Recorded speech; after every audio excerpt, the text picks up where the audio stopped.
লাইছি রে, শিক্ষা লাইছি, আনামুখ মাহফিল। রাজধানীর মিরপুর চিড়িয়াখানা এলাকায় জনরোষের মুখে পড়েছেন আলোচিত content creator RS Fahim Chowdhury. 29 March রোববার মিরপুর চিড়িয়াখানার সামনে উত্তেজিত জনতা ও একদল শিক্ষার্থী তাকে ঘিরে ধরে। এ সময় পরিস্থিতির অবনতি ঘটলে ঘটনাস্থলে পুলিশ পৌঁছে ফাহিমকে হেফাজতে নেয়। এখন পিরিয়ড হোক রেগুলার বা হেভি, প্রয়োজন মতো কনফিডেন্স আছে ready. Play with confidence.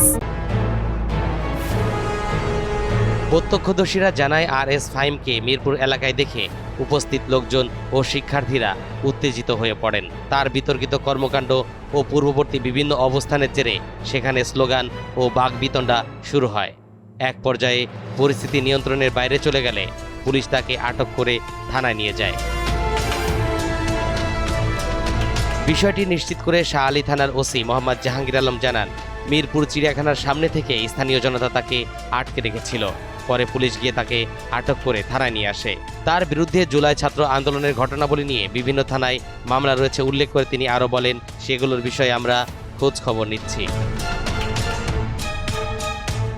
Tarikul Islam, NTV online.